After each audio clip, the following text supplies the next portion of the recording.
Pravimo spanać sa jajima i sirom. To će da traje sigurno jedno 10 minuta. Znači imate ručak ili večeru na brzaka.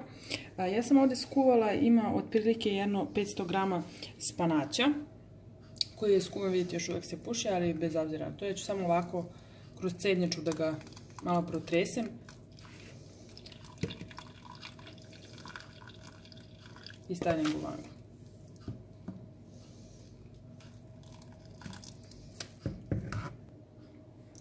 Ovdje imam jednu kocku sira koju sam ovako samo malo i koju ću još malo da zgnječim. Ne mora to skroz da bude onako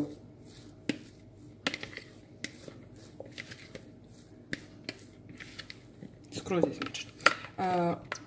U sir dodajem malo mlijeka koje sam pomiješala sa vodom.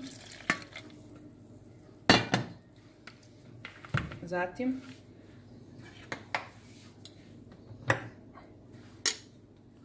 stavljam ovako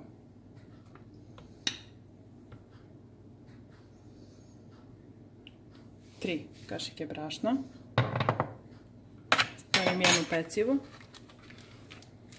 Pa ćemo da vidimo kako nam je gustina, još uvijek ne znam.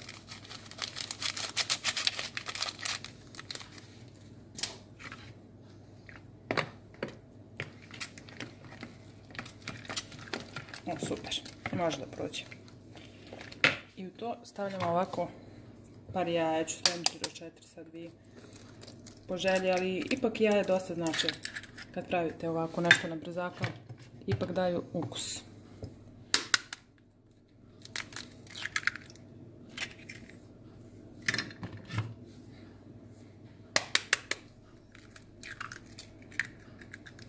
Tražili ste mi da vam spremam podvarak. Obećala sam, to ću da ispunim. Samo kad nađe malo vremena. Ako želite još nešto da vam spremim, vi slobodno pišite. Ako nisam u mogućnosti i tog trenutka da vam to ispunim, onda ću sigurno za par dana. Kao što znate, ja imam malu bebu i nemam baš mnogo vremena za kuvanje. Iako stvarno volim da kuvam. I to stavljamo otprilike ovako, jednu šolju ulja.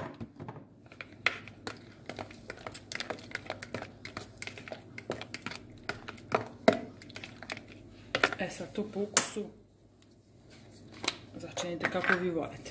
Ja stavljam kao i obično dosta bibera.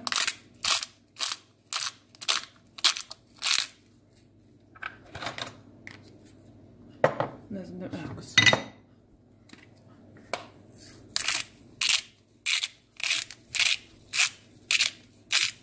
Slobodno posolite.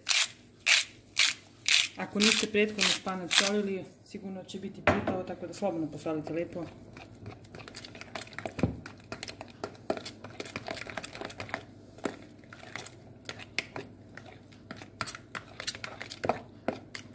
Ovo ću samo još malčice mlijeka da dodam, koje sam pomešala sa vodom, kao što sam rekla, sa mlakom vodom. Zbog peciva. Ništa više. Sad to ide u činiju.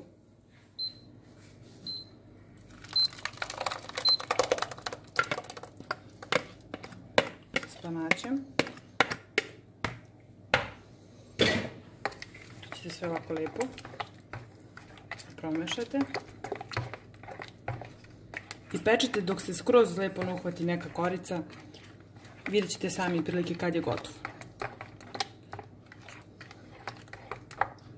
Ovdje ću samo još malčice ulja da dodam, da mi se ne bi to zalepilo, pošto će od brašna da se stvori kora. Onda ne znam da li stavim još jednu kašiku brašna. Stavit ću još jednu za svaki slučaj.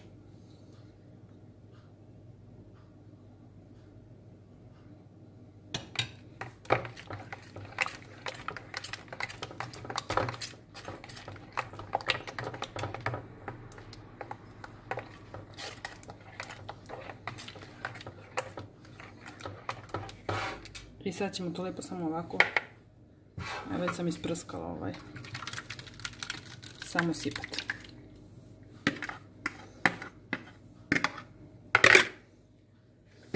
I vidimo se kad se lepo bude ovdje napravila korica.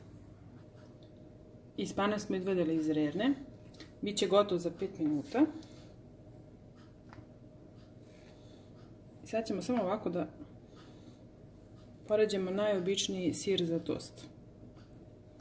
Naravno, ukoliko ne želite, ne morate.